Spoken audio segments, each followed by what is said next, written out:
أما بعد فأعوذ بالله من الشيطان الرجيم بسم الله الرحمن الرحيم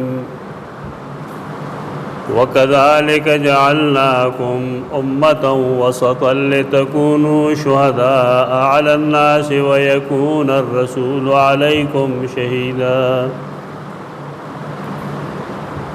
اللہ تعالیٰ اسماؤ کے یو اسم شہید ہو اور شہید وضاحت انگا تیر جمع کرو چاہ ذات چاہ ہر سنا با خبر دے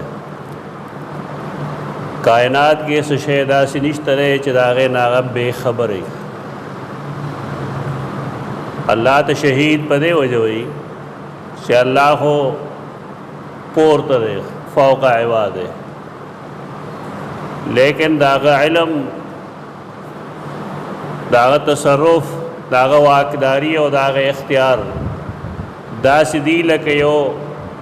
بل ذات چے حاضری مخلوق چے پا موجودگے کے سوینی نا اللہ رب العزت دا عرشنا پورت دے داغے باوجود اغتار سخکاری داغے باوجود دا ہر سے علم لری زکا اغت شہید ہوئی. منگویلو چدا شہادت شہید دا کل صفت دا نبی کریم صلی اللہ علیہ وسلم ہم راضی اور کل صفت داغ دا امتیان ہم راضی. لکہ دا سورة البقرہ کم آیت چمال استدے وَكَذَلِكَ جَعَلْنَاكُمْ أُمَّةً وَسَطًا لِتَكُونُوا شُهَدَاءَ عَلَى النَّاسِ وَيَكُونَ الرَّسُولُ عَلَيْكُمْ شَهِيدًا. دارنگے منگا جوڑکلی ہے تاسو یو امت معتدل دیرہ پارا چی شہداء شے پخل کو اور رسول پتاسو شہید شی تدے شہید اور شہداء سمانا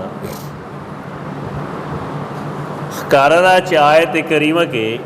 دا نبی کریم صلی اللہ علیہ وسلم ملگری صحابہ کرام مخاطب دی خبر آگی سرگی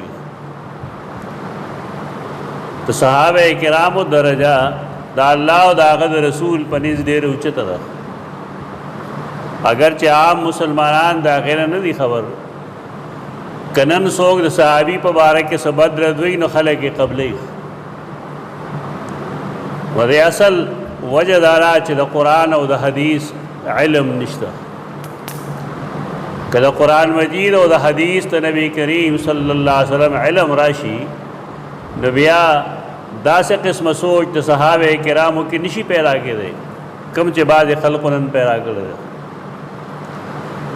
لیکن سیدنا معاویہ پا بارکی دیر خلق دیر ادھو کڑیر بکواس کی لگیائی ایو خو پکے واضح لکلی دی چہ دا سیدنا معاویہ پا جن کے دا یزید کم سلطنت دے کم اختیار دے کم ولی عہدی دا دا راغن اڈیر زیاد ظلم شوئے دے اڈیر گناہ تے شوئے دا خکارہ لکی اچھا چی لکلی دا آگا تا شیخ الاسلام ہوئے تا پاکستان یو شیخ الاسلام دے وغدا لکلی دی ادا سے دڑل لے سر خلق دروغ ہوئی کنا چتا با حیران شی جی پاک گرہ ودا سے دی دے شیخ الاسلام تا حس ضرورت نو چدو دا سیدنا معاویہ پا بارک دا بکواس لکو یزید چکل آغا ولیاحت کون دا آغا صحابہ کرامو آغا سر بیعت کرو اور دا آغی وجہ آغا شینو کم جے مودودی سے لکلی خلافت ملوکیت گپ لگ رہی سے صحابہ کرام خود باطل سترگو کے سترگے واچولے اگے مخالفت بے گو. سیدنا معاویہ رضی اللہ تعالیٰ عنہ پا زمانہ کے داغذ وائے سمدمو اس کمونگل آغا دے کار تا غلط آئیو دے مطلب بداشی چی دا کمو صحابہ کرامو بیعات کر دے تو دا ٹول بزدلانو نعوذ باللہ ادا ٹول دا ایمان کمزوری ہو بدے کی دا خلق سوچ نہ گئی خبر دا بدړاندل لاس غرګې چار خالر نو لړ هر چاله چې غاخ ماته مات دي کی خو چې دی خپل درو وای موږ د یزید سر نوینځو ابن تیمیہ رحمہ اللہ وی یزید دا کان ملکا من الملوک دا یو باچاو اور باچانو کے چکے میں خوبے خامے موجود بھی اغا ورستو پا یزید کے موجود ہوئے ٹھیک ہے اسے شک نشتا خدا غید وجہ سیدنا معاویت آغا وی کسوک بدرد وی داغا الفاظ داری چکے اسڑے دو یزید پوگا بانی خیجے و معاویہ دخپے نراخ کی نو دا غلاس بہنگا ماتو داولے دے سبب دارے اللہ رب العزت صحابہ کرام مخاطب کئی اس طرح خبریں کئی زمون خلق بس ہوئی چیزی آگا زمانے کے خلا معاویہ ایمان نورا وڑے دا دیر دا سے بے پر کی خلق لگی آئی چی ایمان نو راوڑے وے صحابی دے کن دے اور دے مخاطب صحابہ دی کن دے دا خو ډیر شیخ خلق دا سرے چاگی رست ایمان راوڑ دے دا آیتون مصداق واقعی نہیں طول صحابہ کرام دا آیتون مصداق دی چاگی رست ایمان راوڑ دے کمخ کی ایمان راوڑ دو مردا چی داگی درجات چکم دے اگا ایک فرق ستا اگر فرق قرآن مجید خود لدے لا یستوی منکم من انفق قبل الفتح وقاتل فتح مکین چی مخ کے کم صحابہ کرام ایمان راوڑ دے جہاد فی سبیل اللہ کر دے اور کم خلق داغے نرست راوڑ دے دا دوارا یو برابر ندی چاچے مخ کی ایمان راوڑ دے دا اعلیٰ مرتبے والا اور چاچے دا فتح مکہ نرست ایمان راوڑ دے نو دا داغے اعلیٰ مرتبے پا مقابلے کے ادنا رخ زمان استا مقابلے کے نا داغے صحابہ کرام مقابلے کے دی درجہ وڑ رخ دا دی خلق کو خیال لائے جی کہ نمانے درجہ وڑ رخ منگنے درجات ندی وڑو تو صحابہ کرام و آپس کے چکم درجات اللہ جوڑ کری دی تو پائے کہ دغت تقسیم دے و دغت طریقہ دا ورپسیم سویلی دی کن وَكُلًّا وَعَدَ اللَّهُ الْحُسْنَى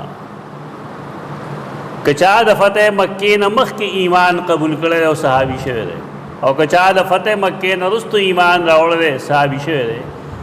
اللہ دے ٹولو سرا دا جنت وعدہ کرے دے پتہ کہ معینہ ہے داخل دا دمر ظلم دے خلقو تا دا اللہ کتاب نخ کاری بکواس بگئی ابھی تاریخ دا لکلی دی دا ایمان کتاب مپرے دے دا ایمان کتاب چے سویلی دی آگا ٹھیک دے تاریخ کا صحیح بس صحیح دے کا غلط ہو پرے گی رخ فلکار بگئی قرآن مجید صحابہ کرام اگی مخاطب کئی ورطوئی وَكَذَلِكَ جَعَلْنَاكُمْ أُمَّةً وَسَطًا وسط مینز توئی وَوْسِن توئی وسط مینز اوسط مینز والے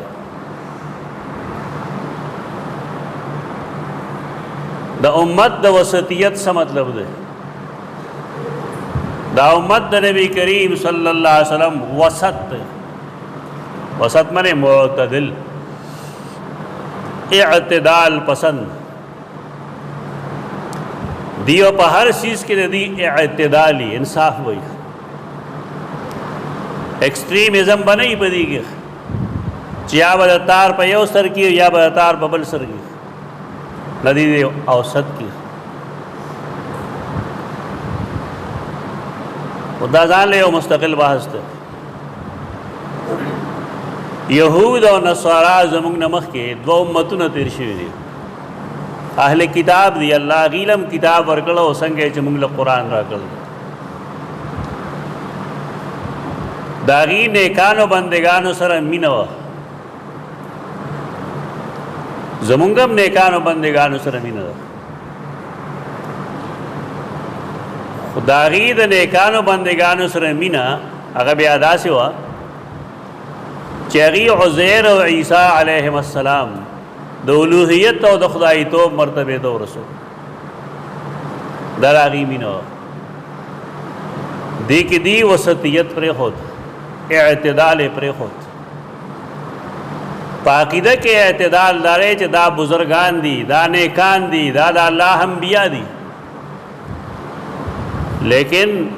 خدایان نه دي، واقدار نه دي، اختیارمند نه دي.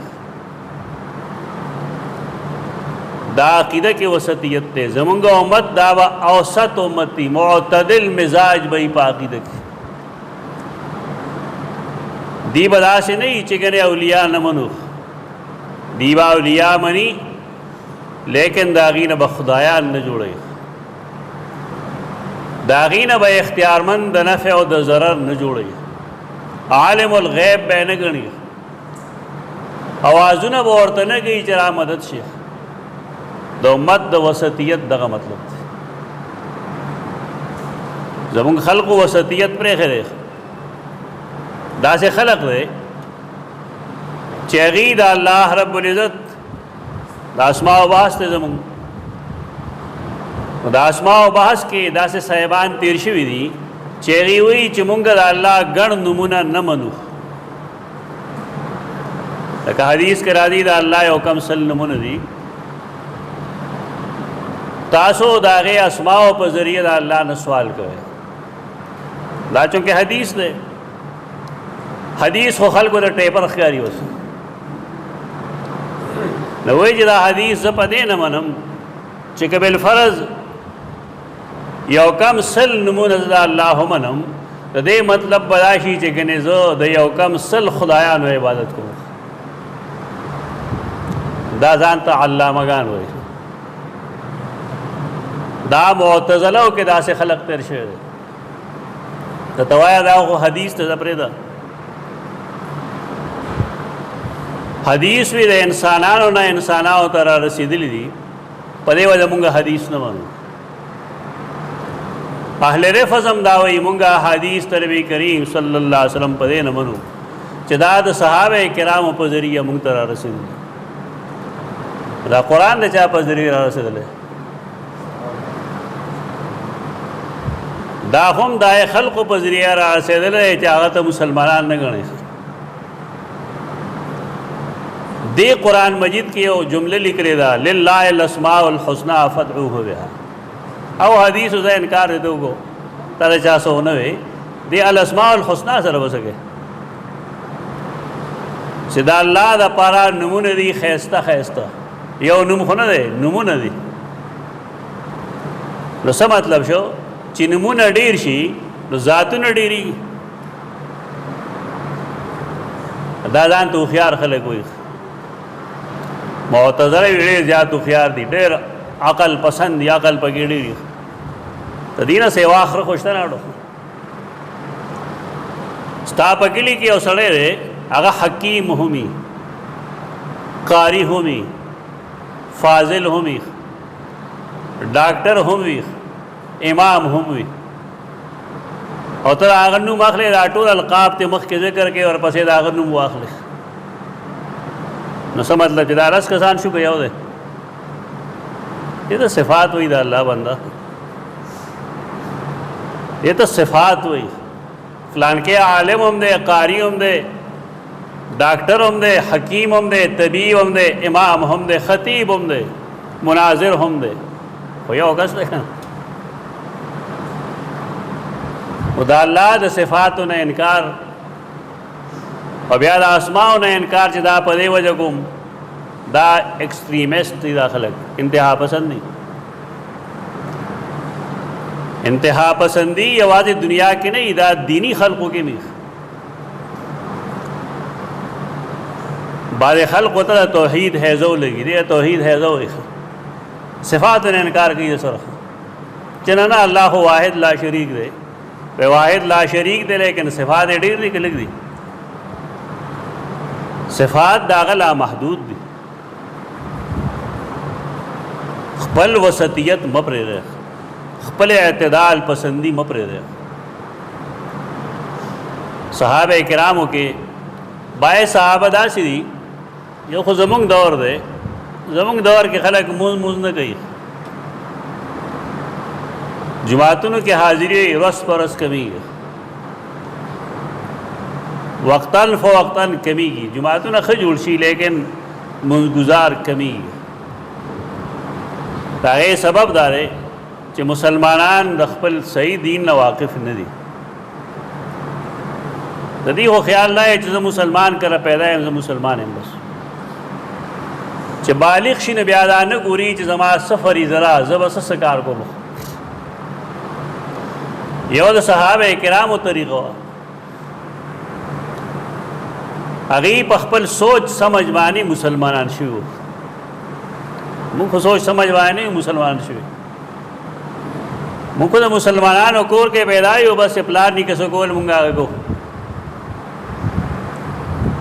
صحابه کرام دا خو ټول اول مسلمانان نه، غیر مسلمو.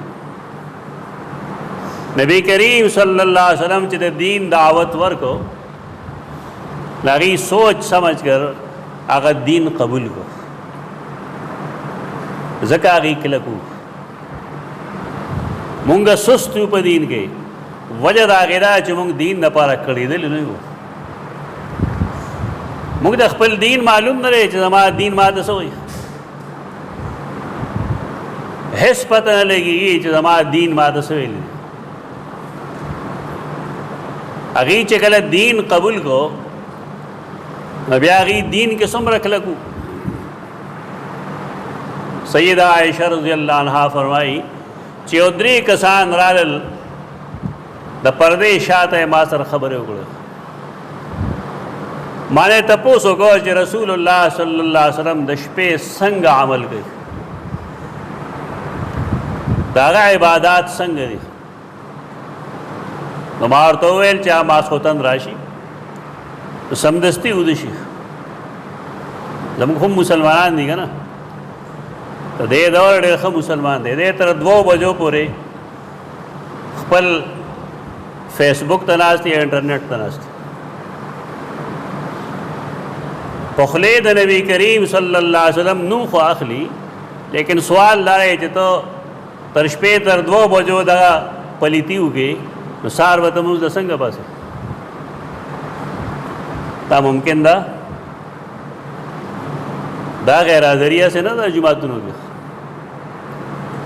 د دې غیر حاضرۍ سبب دغه حرامیتوب دی. د نبی کریم صلی الله علیه وسلم عمل د شپې ویښ پاتې کېدل نه و، دا دروغ وایي. د هغه عمل دا چې ماسخوتن وختي وده شي، د بیا د شپې په آخري حصه کې لکه نن سبا تقریبا 3:30 بجې دا د شپې آخري حصه ده، هغې کې راویښ شي. کله ویښ شي نو د هغه کار صحیح، د هغه کار دا وي چې هغه دعا خو وکړي، د خوب نه د پاڅېدو دعا، الحمدلله الذي احیانا بعد ما اماتنا والیه النشور. زموږ خلکو له خدا نه ورځي، البته نسواریان خوله کې نسوار واچي، یعنی د خوب نه پاسېدو سره خوله ډکه کي، دا مسلمان دی زموږ د زمانې. دته پته هم نشته دی زمانې به دلته څه کوي. او بیا چې به راپاسېد نو دعا به یې کوله، آیتونه به یې لوستل د سورت آل عمران، ان فی خلق السماوات والارض واختلاف الليل والنهار لآیات لأولی الالباب الذین یذکرون الله قیاما. 200 آیتونه بولو دا به یې ویل. هغې نه وروسته به رسول الله صلی الله علیه وسلم اودس وکړو، 2 مختصر رکعتونه به یې وکړل. لومړني 2 رکعتونه ډېر مختصر، دې لپاره چې خوب ترې وتښتي. تاسو کړي دا چېرته کې؟ د شپې پاسېدلې چېرته کې؟ نو څه نسبت دی زمونږ د نبی کریم صلی الله علیه وسلم سره؟ هېڅ نسبت نشته. بس اسې برای نام دا ویلي چې او زما نبی دی او زما کامیابي د هغه په طریقو منلو کې، دا د خولې خبرې دي، عملي څه شی نشته. هغې پسې به بیا 2 رکعتونه کول. اب دومره اوږده و چې فرمایي د هغې د حسن نه او د هغې د طول نه تپوس مه کوه ډېر اوږده رکعتونه به وو او ډېر ښایسته تلاوت به یې کوه تر دې پورې چې 11 رکعاته به یې برابر کړو 2 رکعاته به یې کول آخر کې 1 رکعت به یې وکړو پر 1 رکعت خلک ډېر بد ګڼي چې خدا پکې هم شته دی وی حدیث وګوره پته به ولګي زمونږ د جنګونو زور نشته دی خو په احادیثو کې چې د کوم څیز ذکر شته دی مونږ هغه قبلو هغې باندې عمل هم کوو څوک چې نه کوي بس هغه پوه شه د هغه رب پوه شه زمونږ د اړه زور نشته په دې معامله کې رسول الله صلی الله علیه وسلم د شپې دا عمل دی بیا سیدہ عائشہ فرمائی چې دا مونځ به یې وکړ دغه ټایم کې وه بانګ وویل شه د سهار زموږ خلک د سهار بانګ نه اوري دا ټول دی د انور خطو نه وروستو صاحبان پاسېږي تپوس چې ته وکړې انور ما نه مشر دی زه ته کشر یم ته مه پاسه که نه سمه دا زمونږ حالت دی او د رسول الله صلی الله علیه وسلم دغه حالت و د شپې 11 رکعاته مونځ کول سیدہ عائشہ چې حالوي ورسره یې 2 خبرې نور هم کړې هغه دا چې د بانګ نه وروسته به 2 رکعاته سنت وکړو نو که بیا زه به ویښه وم نو ما سره به یې څه خبرې وکړې زنانو حالات خو مختلف وي که کله مونځ کوي او کله نه کوي په دې هم خلک نه پوهېږي دې ته بار لفظ ښه پوهی وی په هغې باندې ځکه دې ځای کې مغز خو نشته که نه زنانه روزانه مونځ نه کوي که نه هلته نابالغ یې پوهېږي نه خو چې کله مونځ نه کوي نو څه کوي چې وختي باسي نو که زه به ویښه وم د رسول الله صلی الله علیه وسلم به ما سره د سنتو نه وروستو څه خبرې وکړې او که ویښه به نه وم نو بیا به یې لږ ارام وکړو تر دې چې بلال به اقامت شروع کړو نو رسول الله صلی الله علیه وسلم به زما د کمرې نه بهر ووت چا چې د مدینې منورې زیارت کړي نو هغوی ته به پته وي چې دا نبي کریم صلی الله علیه وسلم جومات او د هغې کمره میانځ کې یو پرده وه بس پرده به یې اوچته کړه جومات ته به راوړې دومره لرې ځای نه و هغه د حدیث د آخري ټوکړه کې څه وایي چې که زه به ویښه وم نو ما سره به یې خبرې وکړې او زموږ د علاقه کې اوس هم داسې خلک شته دی چې هغې وایي د سهار سنت دې کړي که نه او بیا دې خبرې وکړې سنت دې مات شو دا د ځان نه خلک لګیایي بې بنیاده خبرې کوي مونږ خامخا تاله دا دعوت نه درکوو چې ته خبرې وکړه ذکر اذکار کوه خو که خبرې تا وکړې سنتو پسې څه فرق نه غورځي نه هغې ته څه تکلیف وررسېږي هغې دریو کسانو چې د رسول الله صلی الله علیه وسلم د عمل واورېده چې دا خو 11 رکعاته کوي د شپې بس وکانهم تقالوها هغې ته دا عمل لږ ښکاره شو تاسو څنګه ښکارېږي لږ ښکارېږي که ډېر ښکارېږي دغه فرق دی زمونږ او د صحابو په منځ چې مونږ ته 11 رکعاته لوی بوج ښکاري ښه 11 رکعاته 2 نشو کولی 11 به څنګه وکړو هغه 3 ملګري چې راغلي وو نو هغې ته دا لږ ښکاره شو دا خو لږ عمل دی شعوري ایمان چې انسان راوړي نو هغه بیا پوهېږي چې مونږ کوتاهي کوو هغې ویل چې خو د الله رسول دی الله بخلی دی هغه ته د ډېرو نفلونو مفلونو حاجت نشته مونږ له پکار دا دی چې مونږ ډېر عبادت وکړو نا یو پکې ویل زه به واده نه کوم بل ویل زه به ټول عمر روزي نیسم بل ویل زه به د شپې ټوله شپه لګیا مونځ به کوم دا خبرې که نن څوک کوي که نه خلک پرې ډېر خوشحاله دی لړل اوت البحر. سیدہ عائشہ وی رسول اللہ صلی اللہ علیہ وسلم راغ دی د وتو نرست ما ورته ویل فلانه فلانه فلانه راغلی زما داغي میس کې داسې خبر وشو. رسول الله صلی الله علیه وسلم ډېر وقارید جمعه تروت आवाज وشو الصلاۃ جامعه جمعه ترا شډول او لګه مدینه بس لګ خلکو چرال رسول الله صلی الله علیه وسلم فرمایل پتا سو کی کب یو کس زمان زیات متقی ہے کم یو کس زمان زیات پرہیزگار دے سوک کے دیشی دا سے چاہد نبی کریم صلی اللہ علیہ وسلم نے زیاد پرہیزگاری دا خلق کمال گنی نن کنا کمال نہ رہے دا انتہا پسندی دا زمونگ مزاج اعتدال لے. رسول اللہ صلی اللہ علیہ وسلم فرمائل تاسو کہ یو کس زما غند نشتا خوز کل نفل روجنی سم او کل میں کو جائی او زکل رشپی ودکیگم او کل ویخیگم زما خزم مشترے اتزوج النساء زما خزم مشترے تو داغی حق مدا کن دا اسلام مزاج سرے کہ ماسوتن نہ لگیا شا و ترسار پور عبادت کو دا مزاج نہ رہے تو دا ہم مزاج نہ رہے کہ ماسوتن ادشا اور سار یورس بجے پس دا ہم دے اسلام مزاج نہ رہے.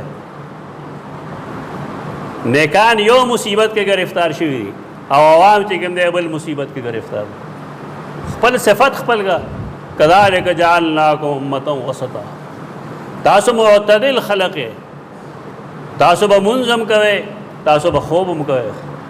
تاسو با روجم نیسے نفل او کلبا تاسو نفل روجہ نہیں کلبا دا خز حق ادا کے کلبا دا خز حق نہ ادا کے داغی خاص حالاتو دا دا اسلام مزاج دی زمون خلق کلی یو خاطق دی کلبا الخاطق دی یو سڑے بولے گی خپل ٹول مال بدا اللہ پلار کے خرچ اسلام اول کی ہوئی او کس نو کړو داس او بکر صدیق کړو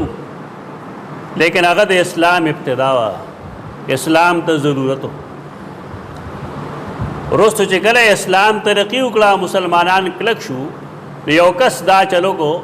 رسول الله صلی الله علیه وسلم ته پوزو که ستا بال بچ نشته هغه وشتا هغه فرمایل چې شتا نو الله دا نه خوښي چستا بال بچتے سبا دا خلقو نہ سوال گئی یتکفف الناس خلقو تے جولے نہیں لیجے پلار میں خیرات کر رٹول مال سرا گیا اعتدال پسندی دیتا نہ ہوئی اعتدال پسندی چیتا سمو میں نہ اٹول دا اللہ پلار کے ورگا نہ بچولا موساتا بگا سباستا معشومان چی در پدر خور پسر گرزی داغین خدارے چی غیل سکار اکتو یو سڑے کہ دا اللہ لار کے خرچہ کئی تو دار مہربانی ہو کی چلے ٹول مال نہ خرچ کری زمونگا سا طریقہ دا زمونگا وہ ٹول مال نہ 10 روپے ہم نہ خرچ کری تو صحابہ کرام و زمونگا حالات زمکہ اسمان فرق ابو بکر صدیق ٹول مال راوڑو او معشومہ تم پتر اسکول کتابوں نے کم تاسوئی لیا حدیثو کتابوں نے کم ابتدائی حالات و رسول اللہ صلی اللہ علیہ وسلم تپوسو کو کور دے سپرے خودل اقوی دا اللہ و رسول مینہ میں پرے خیدہ لاغی دا حالات غزوہ تبوک کے دا سفر اخراجات دیر گرانو لیکن تبوک دیر لرے ہو پالتا دا سنو ضرورت ہو دا اوخان ضرورت ہو دا خوراک سکاک ضرورت ہو دا ابو ضرورت ہو اگر ٹول اخراجات چاہ پورے کری دی سیدنا عثمان بن عفان رضی اللہ تعالیٰ عنہ اور پاغذ ہے کہ رسول اللہ صلی اللہ علیہ وسلم فرمائے لیو اللہم انی رضیت عن عثمان فرض عنہ اللہ عزد عثمان نرازیم تتے رازش صحابہ کرام دا خرچ پزے پوئی گیا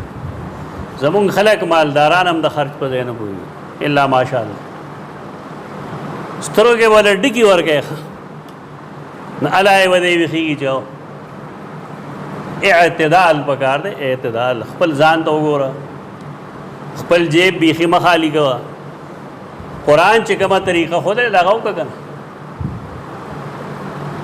لا تجعل يدك مغلولة الى عنقك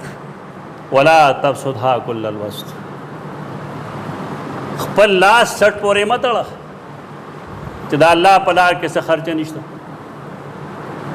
دا یوازې ماته نه وایي، یوازې فلان کی ایجی صاحب ته فلان کی ایجی صاحب ته نه وایي، هر مسلمان ته وایي چې لا تجعل يدك مغلولة الى عنقك. سټ پورې لاس متړه. پښتو کې خلک وایي جیب کې لړم دی، مطلب چې خرچ نه کوي. او دام مکوا لا تبسطها كل الوسط. سخیر سره خان کېږم هم مکنه چې جیب کې سمو میں جیب خالی کې ته دې نتیجه بدایي چې سبا ملامت وي. مقصد د خبره دا چې کا عقیدی کا عملی کا خرچی په هر یو چیز کې اعتدال پسندی دا مسلمانانو صفت. او الله بطور انعام وی دا چې کذالک جعلناکم امه وسط. خوراک هم مونږ اعتدال پسند یو. د پردي خیرات چې میلمانه شي خلک بیا یې کټ کې وړي. هغه طارق جمیلی صاحب یو خبره کوي او زه ډېر وایم تاسو هغه زده کې قابل عمل لا خبره. هغه وی ګوره ساروي ته یو چیم کې لګا د خاورې یو چیم اخر کې آپ یو ځل جبراغ کی بوی وې کې پوه شي دا زموږ خوراک نه بس خوله نه وړي. سو تجربه وایي داسې ساروي چېرته کې خټې سټلې داسې. انسان ډېر پوه دی، اشرف المخلوقات دی. دی ښه بیماري چې دا شی وریجې ماله نه دی ښه، هائی بلډ پریشر دی، فلانې شی دی فلانې شی دی. نو دی څه وایي ګولۍ شته را سره یعنې خوري به یې خامخا. اوس که ګولۍ کار ورکړي نو بیا کم سے کم انسان کې او ډنګر کې و فرق پکار دی. الله انسان چې اشرف کړی د عقل له وجې کړی دی، دله عقل ورکړی دی. دین چې کوم دی دا به د الله او د رسول نه زده کوي او دنیا به د عقل نه زده کوي. دواړه ګډوډومه. دین په عقل نه زده کېږي، دین به زده کوي د الله او د هغه د رسول نه. ځان به نه جوړی. او دنیا کې ترقی به څنګه کوم نو دې کې به عقل استعماله. عصری علوم بگے، سائنسز بوئے، میتھمیٹکس بوئے، جغرافیہ بوئے، تاریخ ولولے دا سيزونه د انساني ترقۍ لپاره دي، دنیایي ترقۍ لپاره. او زمونږ خلک دین په عقل زده کوي او دغه پیسې د بل څه ته اړو خیال نه رخ ایک اړو عقل استعمالوي. اعتدال پسندی مپرې ده، خوراک کې مپرې ده، پسکاک کې مپرې ده، ذکر اسکار کې مپرې ده، انفاق فی سبیل الله کې مپرې ده، تر دې چا سره مینه کې او دشمنۍ کې دا چل مکه. حدیث کې راځي رسول الله صلی الله علیه وسلم فرمایي ستا یو انسان سره نالګي شوه نو داسې نالګي مه کوه چې دشمني دې جوړه کړي. بس ټیک دی یو وختي طور خفګان پیدا شوی دی د ختمولو کوشش یې وکړه. ولې سبا ممکن ده چې دغه بغیض داسې سړی دی ستا سره خوښ نه دی، شاید ستا سبا پکار شي.